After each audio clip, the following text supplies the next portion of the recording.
Good day, everybody.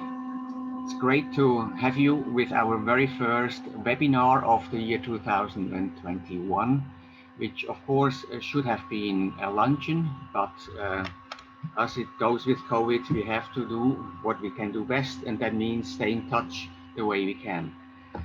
You know, quite frankly, if you think just 2 years ago, people were advising you stay away from negative people or people which are negative, and in 2020 they said stay away from people which are positive, and for 21 actually you should just stay at home. Regardless, we of course have Dr. Shirakawa with us, who can still share a lot of information with us for this. I would like first also before introducing Shirakawa-san, I also would like to say hello to our ambassador who is also joining us today. And let's start with the introduction. Maybe we could say that most people do already know Dr. Hiromichi Shirakawa, but let me go into more detail. He is the Managing Director, Vice Chairman, Head of Economics Japan, and also Chief Economist of Credit Suisse Securities here in Tokyo.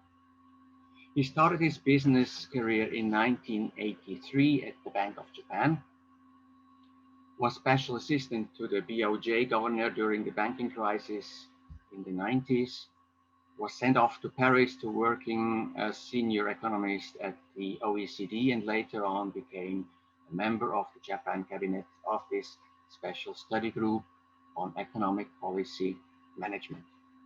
In 2014, at that time, he was also chosen to be one of the private sector advisors to the Prime Minister's office on the planned VAT hike. Albeit born in Tokyo, his family history goes back to a very small island off the coast in Kyushu, which is called Ikishima, a very small place with only 20,000 people. Anyway, something else which is definitely also not mainstream is that in his childhood, one of his school buddies was Emperor Naruhito, as they belonged to the same activity club in high school days. Kids being kids, I really wonder how that felt. But back to reality, to today.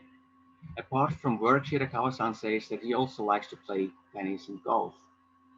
I don't think, though, he ever joined one of our events, our golf events, so maybe now pinching him a little bit, I hope he can join next time we do that one, hopefully this year again. Regarding tennis, I have to admit I only have a racket which is hanging in my storage room, and I wouldn't like to challenge him with tennis, despite that he is now doing less because of COVID, but apparently he is still jogging every weekend, so he looks as fit as ever. Shirakawa-san told me that he also likes to watch American movies. I fully understand that, but on the other hand, does he really know that we also have a small but very, very deep film industry in Switzerland? Going back, maybe director Leopold Lindbergh rings a bell, or Stina Wernfels. What about the film The Late Bloomers? Shirakawa-san, please have a look at the Swiss film industry as well. On another note, Shirakawa-san also has authored a number of books, including Consumption Tax versus Savings Tax in 2011, in Is Japan Becoming a Twin Deficit Country in 2012, and The Isolated Central Bank, BOJ, some of his recent publications. Clearly, with all of this, we know that we have the perfect speaker for reading and sharing with us the crystal ball for 2021 here in Japan. Shirakawa-san, yoroshiku onegaishimasu. Mr. President, thank you very much. And I also would like to thank the SCCIJ for giving me an opportunity to speak in this occasion, and to many distinguished people as an audience. While in the COVID-19 is still here, and in many places in the world, and we are struggling, but we shouldn't be that pessimistic. And this year will be interesting year because Suga administration will continue to seek their reform agenda. So today's my presentation as a title, three focuses in Suganomics, digitalization, banking reform, and clean energy. But before going to those reform agenda, I would like first to touch briefly upon the COVID situation in Japan. We are actually in the middle of the so-called third wave of the COVID-19 cases. We tend to think that the peak has already been behind us for this third wave, even though we are seeing still very elevated number of seriously infected people, and possibly, unfortunately, the death toll may continue to rise for some time. But again, newly infected people as a number seems to have peaked. And we tend to think that current state of emergency will be lifted maybe by late February. Politicians have argued that no extension, which means ending the 7th of February, would be very difficult. So maybe extend it for a few weeks. And we assume that the emergency situation or state of emergency will continue up to late February, but then lift it. For COVID, problems, actually, sorry to say, but on the next point, as domestic politics, Prime Minister Suga has been under very severe pressure from the public and the opposition party members. And also, Suga-san hasn't yet been well supported by other cabinet members because he doesn't belong to any faction of LDP. So he's a sort of isolated, politician at the moment. He is struggling, but we tend to think that that may affect the politics of Japan somewhat, at least this year. So for domestic policies, as I pointed out, the biggest headwind for him is the COVID-19, handling how to handle COVID-19. And so far, the public support has been weak, and he has been forced to postpone the snap election. When he took his office, there was a speculation or expectation that he will go for the snap election, maybe by middle of January. But he seems to have decided to postpone even until after summer. And LDP politicians are now arguing that the election will be taking place in September. September is a big month this year for Japan politics because in September, we will probably see simultaneous holding of two elections. One is the LDP presidential election, because the Suga-san's term is up to September, end of September, which is the remainder of Abe-san's term. So at least anyhow he will be challenged by somebody, even if if the current situation only in January and uncertainty is there, somebody will challenge him. And also general election is the second election. So the lower house members term is up to October. So it is quite likely that two elections will be held almost simultaneously in September. And it depends on Suga-san's, it depends on results of the national election. Suga-san may be forced to step down. So his administration in that case will continue only for a year, and then he may step down. But we do not think that the change in administration or change in government will change the course of economic policy, in particular reform agenda. We believe that the Suganomics is so different from Abenomics. Abenomics, if you remember, the huge printing of money by the BOJ, 2% inflation targeting, weakened the currency, and the continuous money print and the fiscal expansion. But Suga's stance on economic policy is so different. He is interested in reforms. So reformer is back, And actually, we do think that LDP politicians will seek reforms rather than expansionary monetary and fiscal policy. At the moment, COVID-19 is hitting the economy. So Bank of Japan and fiscal authorities are actually forced to continue to introduce economic packages. Bank of Japan has to support that by printing money. But the core principle of economic policy has changed or shifted from deflation, monetary deflation, to economic reforms. So even if Suga-san is not being re-elected, I would say that economic policy management will not change. I do not think the LDP is going back to the era of Abenomics. So in that sense, we're not that worried about the change in reform agenda into next year. And in that sense, I mean, today's topic will be actually well suited to the economic outlook discussion, even if we are not so confident of the stability of political situation in Japan. And I will briefly touch upon the economic situation in Japan before talking the reform agenda. Japan's economy will grow this year continuously, and we expect GDP to grow slightly lower than 2%. And last year, down 5%. So it's not necessarily a big jump from last year's number.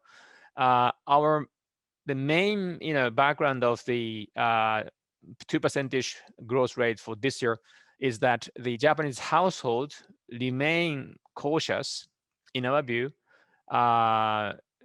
and not spending money aggressively, even if COVID-19 is becoming more under control.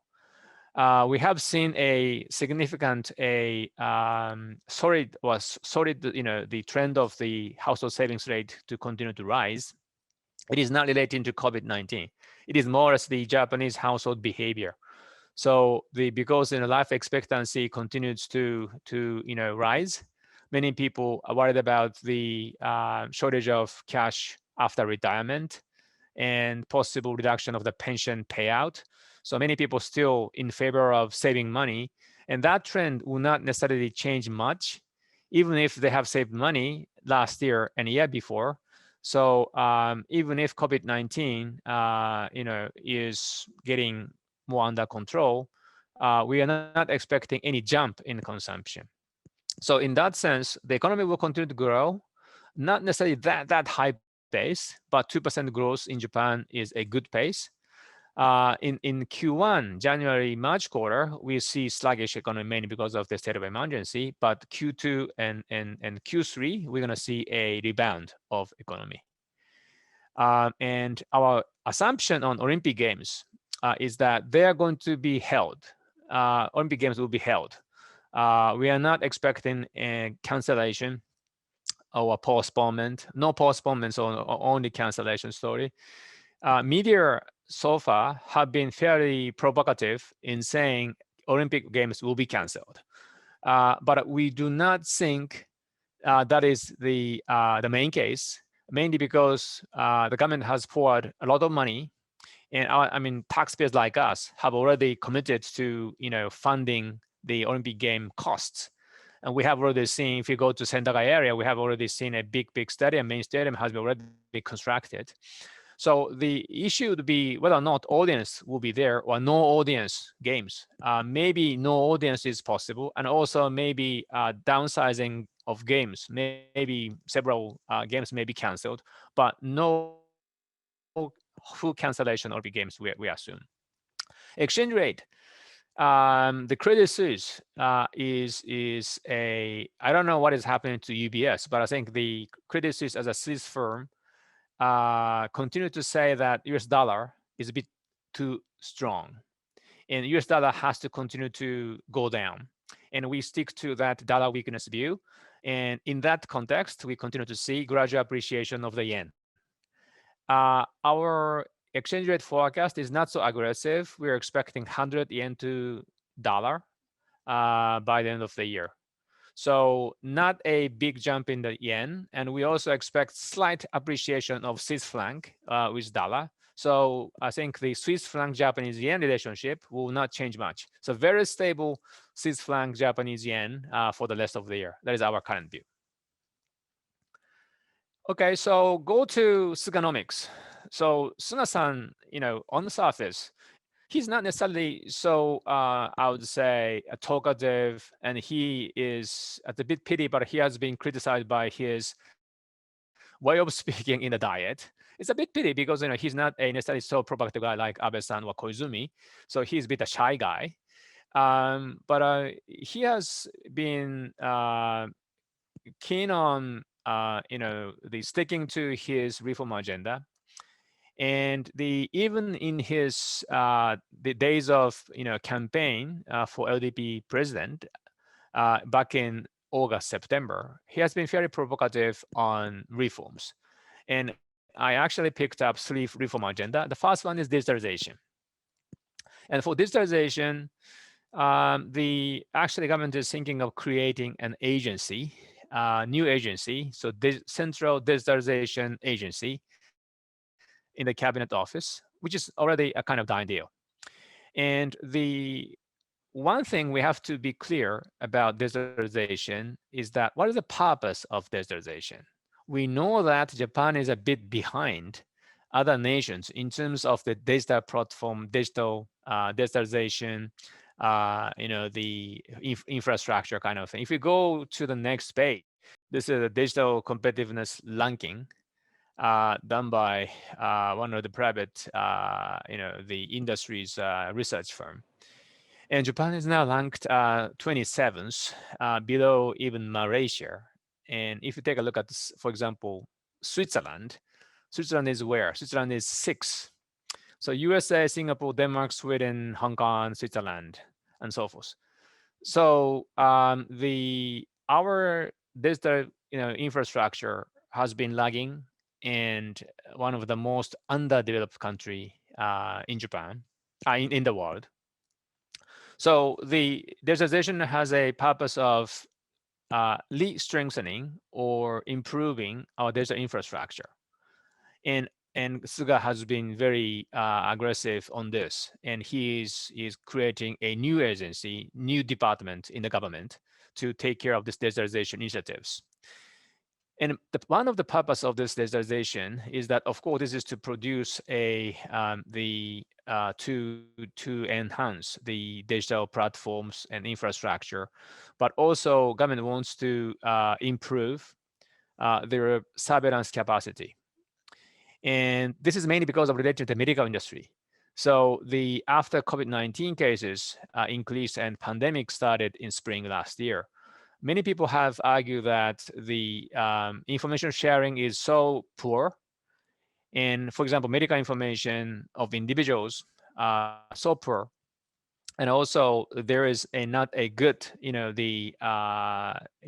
collaborative works between, for example, the hospitals and the government, and also the local government in charge of taking care of the patients. So the Suga wants to upgrade the individual information platform, in particular individual information on the medical situation or the physical situation. And also, government is promoting the extensive use of ICT, social media, and communication tools. And interestingly, that relates to a continuous pressure on the mobile firms to cut the communication charges. We have three big mobile phone carriers in Japan, and they're under pressure to cut the communication tariff very strongly, and they have decided to change the tariff. If you still have the old contract, you have to review because I think the mobile phone, the monthly payments would be much lower if you review. But that pressure will continue for the rest of the year. We tend to think that the Japan is not necessarily that expensive country in terms of the mobile phone communication charges. For example, 1 giga, communication, let's say like $4. The US is much higher, but India is only 5 cents, 6 cents. It's ridiculously low. But our point is that Japan is seeking to even reduce even from here by half. That is very important because that should be helping infrastructure to improve. And also, my number card would be the key thing for this digitalization, because my number card, so far, not many people have the metal cards, and we are now, the looking for a situation where many people change a paper card to metal card, and metal card many information, and that digitalization will continue. And also, one interesting theme would be CBDC. CBDC is central bank digital currency. Many industrial nations have started studying CBDC, central bank digital currency, which could be a substitute for paper money or paper cash. Emerging countries such as China is well ahead of developed countries, mainly because they are not so confident of the paper money. So, for example, in China, many people do not trust paper currencies because that could be fake. So faster developments of digital currency in emerging economies. But because of that, industrial nations are under pressure to review the currency system. And Bank of Japan this year in April will launch a experimental project of CBDC. And this is not the coincidence. The BOJ is taking advantage of Suga administration's stance on digitalization. So maybe by the end of next year, we're gonna see a experiment, metal basis digital currency, and you're gonna draw money from ATM, but we're gonna have a deposit account at central bank rather than Mitsubishi Bank or Mizuho Bank.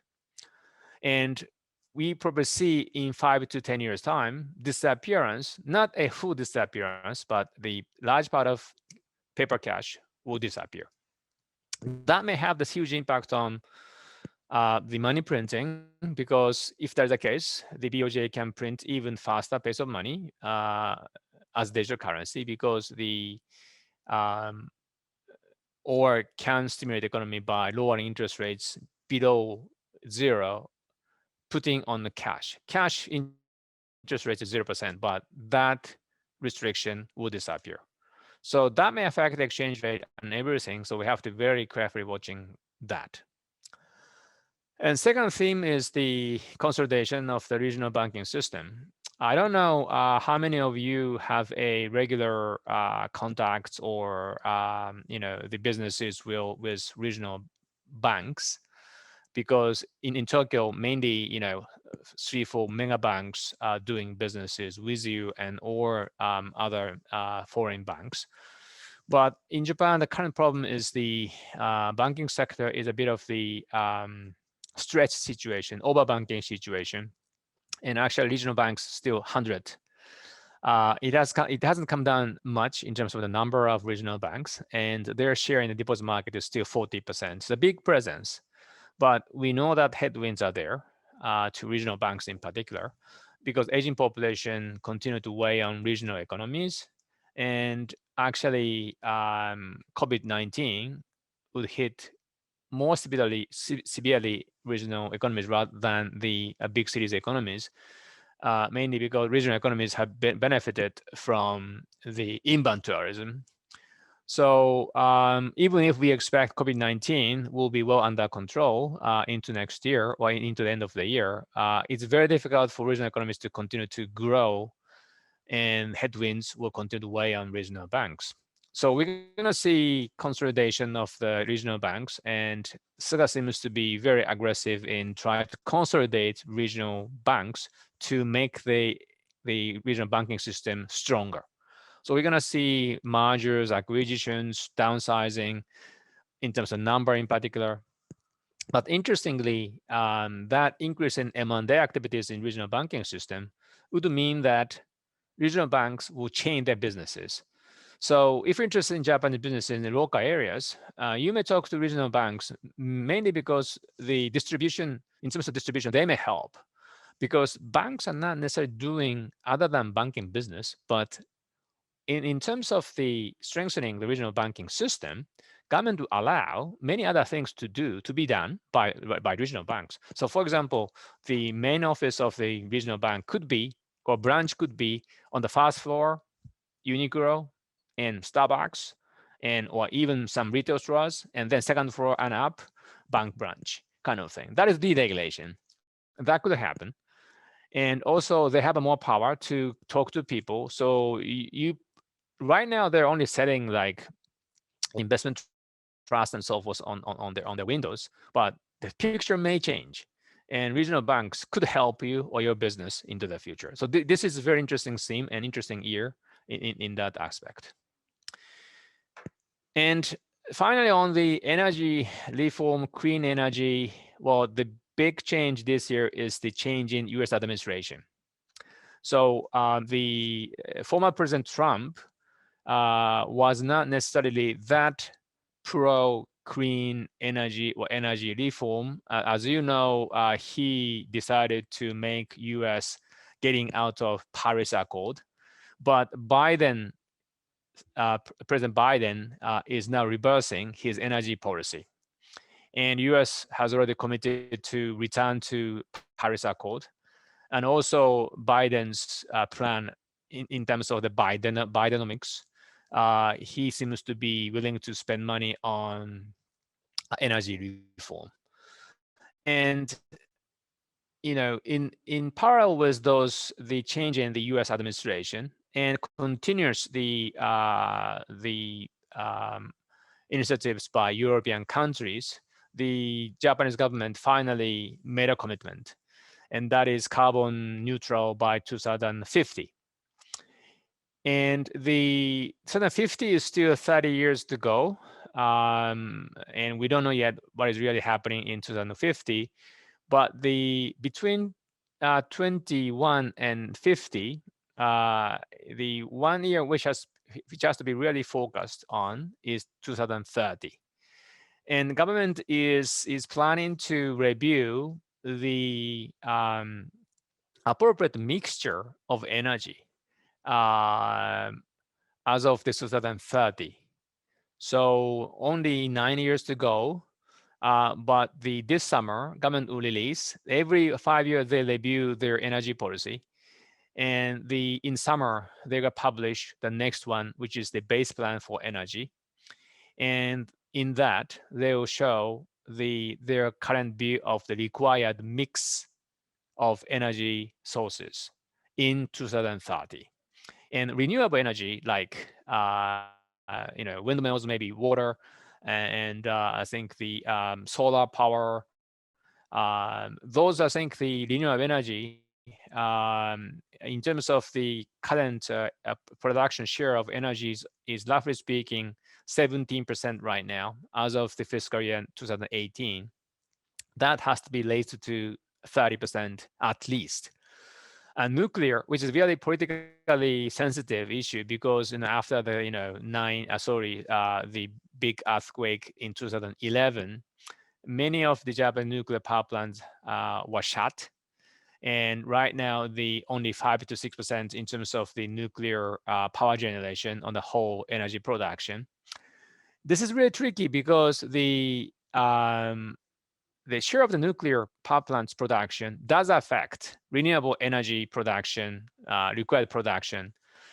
So if government cannot raise nuclear power production share from 6% to, let's say, like only 7, 8%, the all way on renewable energy, because they have to show a sort of the sort of milestone between now and 50, and they now commits to the year 50 carbon-free situation. And it's very difficult to reduce or very difficult to keep the thermal, I think, oil and gas energy production. So right now, 77% is still thermal, but that has to go down to at least 50% or 55%. And then the rest will be determined by nuclear, and renewable. And if the nuke cannot go up much because of political issues and so forth, renewable has to skyrocket. So in that sense, government has to pay continuously subsidies, tax breaks, and so forth. And that has to be really aggressive. At the moment, the government has been not so aggressive in terms of providing tax breaks or subsidies to those renewable energy production. But in my understanding, or in our understanding, anyhow, they have to accelerate hugely the renewable energy support measures after summer. So this would be very interesting. I think the area in Japan, looking for the change in the energy mix, change in productivity, change the economic picture, and more investment there, and so forth. So the three themes of Suganomics is digitalization, which will be contributing to Japan's productivity, and plus the ranking of the competitiveness of digitalization may continue to go up. It depends on how they're going to spend their money. And energy will be also contributing to productivity and also interesting investment themes and supporting the economy. And regional banking system story is more to strengthen regional economy, avoiding banking system instability, new businesses by regional banks, and so forth. So three interesting themes this year, and again, that will continue even if administration changes. So in that sense, the we're shifting our focus from those from the Abenomics type of money printing, so forth, already shifted from this to this Abenomics theme to Suganomics theme, and this would be interesting year. I stop here, and I haven't taken yet questions, but I think the you can give me questions, and I can answer question by question. Uh, so I stop here my presentation, and thank you for listening, and I'm happy to discuss any issues you can raise. Thank you very much. Thank you very much, Dr. Shirakawa, for this, again, very insightful presentation. We are lucky enough to have you about every 2 years for an outlook on the year. And I have to say that, well, you were kind of lucky that last year was someone else, because at the beginning of 2020, when we had the outlook, it sounded all very positive. And then, well, 2020 happened, and we all know how it turned out to be. And of course, we hope that 2021 will be much more, well, positive, but not, as our president mentioned in the beginning, in sense of corona. So we have received a few questions already prior to today's webinar. So let's get started. First of all, you mentioned Suga's policies and the three main pillars, but more in general, what will happen to the international relations, mainly with China? What are you expecting in those fields? Yes, I think the first of all, I'd like to say that the international framework will change, at least to some extent, mainly, uh, you know, because of influence by the United States. So it is already sort of obvious that the new U.S. administration will seek multilateral collaboration type of approach against China as well. And Biden administration likes to take that multilateral approach rather than bilateral. So Japan, again, will continue to follow that new framework of the international communication. And the already Suga-san has stressed that Japan is also taking the approach of multilateral in many issues. And with China, again, it is up to how the global allies and big countries make the consensus how to approach China with short-term issues, maybe a long-term issue, the both issues. But and Japan will take a sort of, in my understanding, compare with the Trump era, under Biden era, Japan will take bigger role in international community and how to tackle with China. And the current government of Japan seems not necessarily the pro China, but for example, LDP's Nikai-san, Secretary General, is well known for his being pro China. But in the meantime, in LDP, some are not necessarily that pro China, like the former Foreign Minister Kono-san, for example. So the Suga-san, I think, in my understanding, seems to be kind of the middle guy. He's not necessarily pro or not pro China. So he has to first make consensus inside the government or inside the party. And in my view, in my current view, the Japan stance will not be so, I think, the clear in terms of the policy against China, for example. And they will take a wait and see mode, how the US is developing their policies, how international community is responding, how international community is making the consensus. And again, we have to remember that inside LDP, sort of split between the conservative side and a bit of the liberal side and diplomacy side, hawkish side, and not the side hawkish side. And we'll see. But we don't think any major change happening in the near term. And I think for the moment, Japan will take a wait and see stance. And this year, we're not seeing any major kind of stress in the region, except the possibility of the North Korean issue come up again. But other than that, we're not seeing any sort of tensions increasing in the region. Thank you very much. Maybe sticking to the international relations and also not just with the neighboring countries, but globally. In 2020, we faced a lot of travel bans that were not exactly the same level of strict for Japanese or for foreign residents or travelers. Do you see any recovery of that situation or like any maybe repetition of this situation? How is tourism and traveling abroad or traveling to Japan going to develop? Yes, I think if you take a look at the Suga-san's sort of policy commitment kind of paper before LDP election last September, he said the regional economies can hardly survive without inbound tourism. And agricultural sectors, big increase in productivity. So as a secretary of the cabinet, Suga-san actually promoted inbound tourism, and he actually was a big supporter for the some deregulation of the immigration and so forth. So in my understanding, Suga-san seems to be really frustrated with a situation where inbound tourism is almost gone, zero.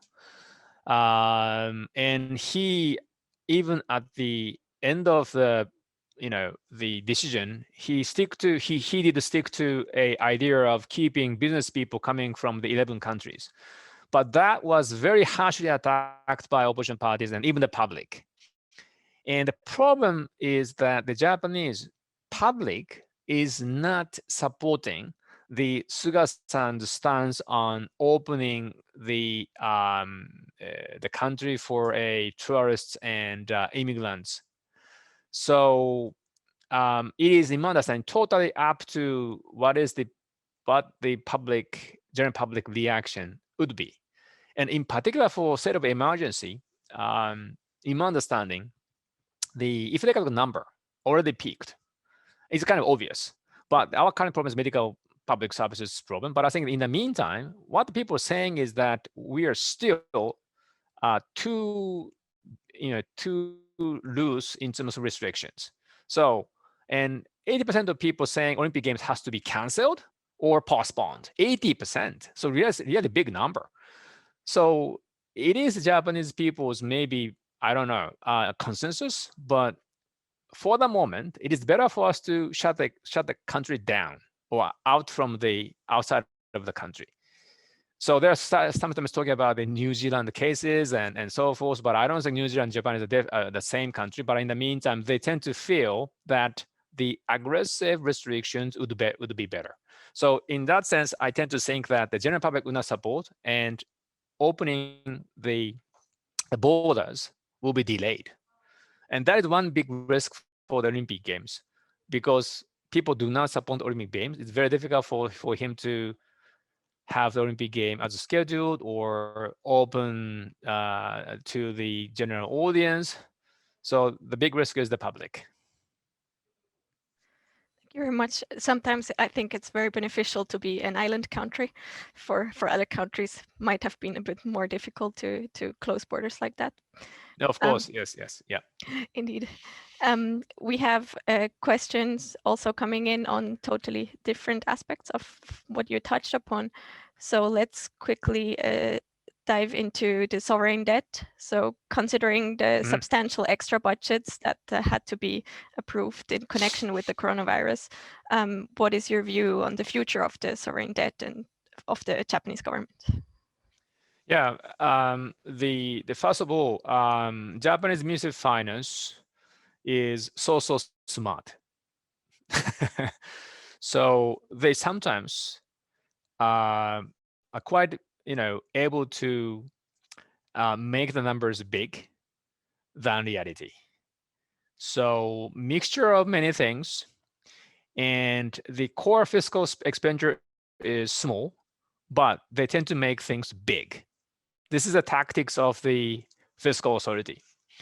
So for example, okay, we're gonna do 50 trillion yen, like 10% of GDP of the package, again, once and twice, and the third is a bit smaller.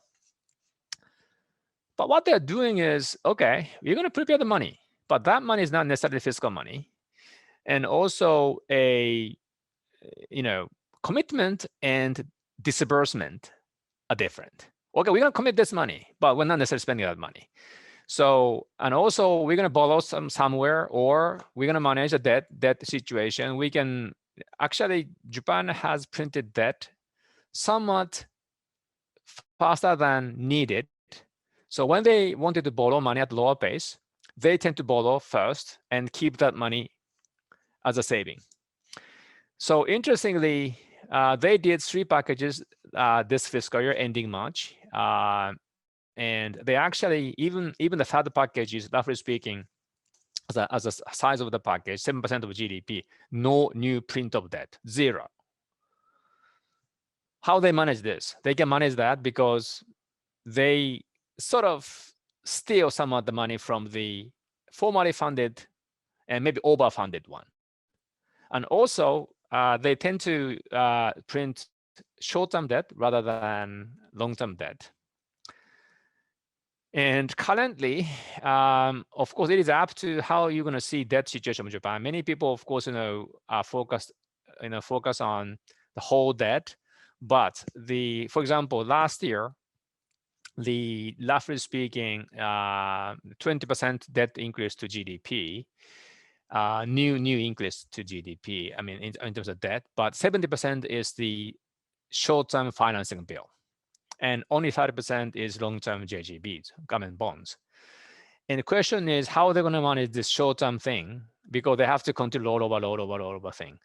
And for the moment, Bank of Japan is taking care of the short-term debt aggressively. So they actually took, roughly speaking, 90% of short-term debt printed by the government. So in that sense, anyhow, we are not accumulating huge long-term debt. Right now, short-term debt, this has to be rolled over continuously, but central bank will continue to roll over. And in that sense, in the current situation, we're not seeing any major risk happening in debt markets. And we continue to see BOJ's presence would continue to make the market stable. We're not expecting any explosion of the debt markets. And also, we have to remember that Japanese are saving. So government print debt, borrow money from us, but they put their money back to us, but we save money. So what is happening? So it's only the balance sheet, liability, assets, both increases for the entire country. So it's tricky, but debt situation is bad, but the asset of the country is growing, people saving money. So that situation will continue for some time. We are long-term basis, of course, worried about the big debt situation. But in the meantime, in short run or the coming year or two, we're not necessarily that worried about the debt problem. Thank you very much. And then to also quickly approach the third pillar, the digitalization, had, well, a very strong push, of course, last year also through the whole teleworking situation. How are you expecting this to develop? Will people or companies still focus on telework? Will people be able to work from home or from any other place? Or Yes. as soon as it's possible, everyone has to go back? Yeah, that is a very interesting question. I think many foreign investors have asked me about what is happening to the sort of telework work from home situation, because that would affect property markets and many things. So investors are really interested in what is happening. Actually, we don't have much of the up-to-date survey of people, but the Cabinet Office last year did survey. And roughly speaking, in my understanding, the 30%, 40% people are work from home that time. And that number hasn't changed much. So on the macro level, still, I mean, whole nationwide macro level, maybe work from home percentage share would be maybe 40%. Still 6% is not work from home. And if you go to the regions, higher rates, and if big cities, lower in office rate means higher work from home rates. For example, Credit Suisse, work from home 60% or 65%, and in the office 35%. So we are a bit different from the other Japanese financial firms, because Japanese financial firms tend to have the bigger number of people in the office. But again, image-wise, maybe in the big cities, maybe work from home right now because of state of emergency 6% and 40% in office kind of balance. And that trend will not be reversed easily, even if COVID is under control. This is mainly because people now know, in particular, younger generation, and in particular, female workers tend to favor staying at home, because if they cannot reduce productivity, staying at home feels somewhat better. I mean, in our company, we tend to think that younger female workers tend to favor working from home. But different thing is, guys, men, old like me, do not necessarily want to work from home. I would like to come to the office. Bit of a difference in the by gender, maybe by age, but I think as a trend, I would say work from home will continue to grow. And also, if that's the case, people do not necessarily have to live in the middle of the city. And there has been a trend. I mean, people, starting to move from the central Tokyo to the suburbs. Not necessarily that far. Maybe, we have the several cities inside Tokyo, outside 23 districts, and maybe going a bit of the southwest, Kanagawa Prefecture and so forth. And we have seen a pickup in demand there. And also that trend will continue in understanding. But also the big game changer will be a decision made by big leading Japanese firms. For example, Dentsu decided to sell the head office building. If that kind of trend continues, I think more and more people work from home, not coming to the city and going to the outskirts or the suburbs. And that trend may not be easily reversed. And I think this is maybe trending, and in particular, the encouraged by IT firms, manufacturing companies, and maybe financial firms. So small services not necessarily can easily go out, but I think that's a trend that could continue. So digitalization will be supporting, and also the reduction of the communication expenses will also be supporting. So the picture will change. Maybe I don't say huge acceleration, but gradual, steady trend would continue. Thank you very much for this insight as well.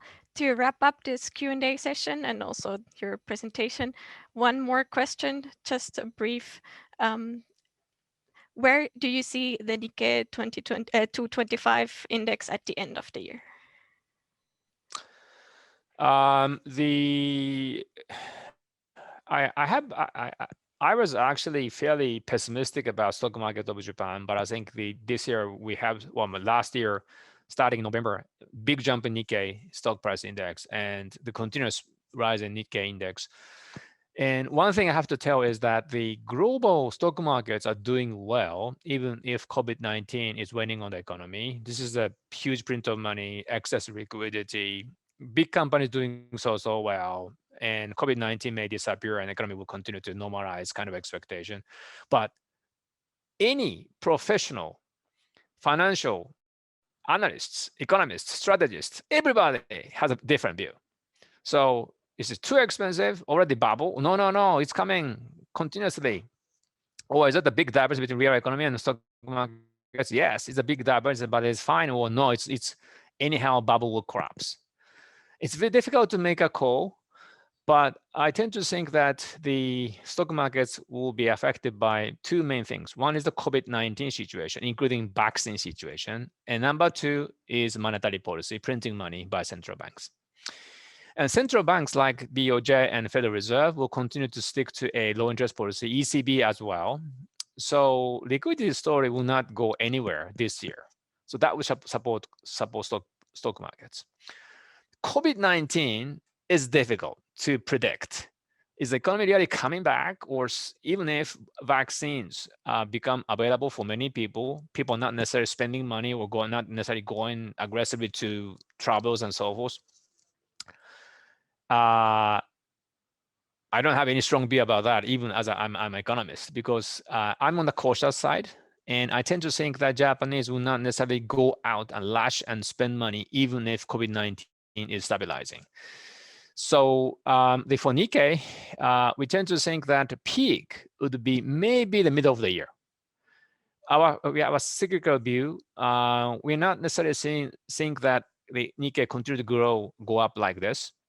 Maybe very high level, but maybe peaking by the middle of the year. And the second half of the year is not necessarily a strong market, mainly because the central banks way of printing money will be changing into next year, and markets start to expect that could happen. Not first half of the year, second half of the year. I don't think BOJ is raising interest rates, Fed as well, but so end of the year, maybe the same level as the current level. But the middle of the year, maybe 31,000 yen, something like that. But that is already very high level in my understanding. So middle of the year, we are probably reaching above 30,000 yen. Thank you very much for all your insights. A little token of appreciation is on the way to reach you at your office. So we are happy to know that you are not working from home. We will now switch briefly back to our president for a few closing remarks. Thank you very much. Shirakawa-san, thank you very much for this very insightful Very welcome. Thank you. speech. And in particular, that you do not do a doomsday prediction. You sound very positive. The government obviously is manipulating well the economic situation here with the monetary part as well. So all wrapped up together, I think we are looking into a year which is going to be quite okay for most of our businesses, if you're not in the travel business, maybe as an exception. So with this, I think we are prepared. Thank you very much for helping us to also plan a little bit. And let's see how it goes with the Olympics, of course. That's a big one as well, which is still open to actually realize it in regard to people coming or not being able to come or being prevented from coming. With this, I would like to also close. Thank you very much for attending. I hope you had something for lunch in a bento box or something, and talk to you soon. Thank you very much. Bye-bye.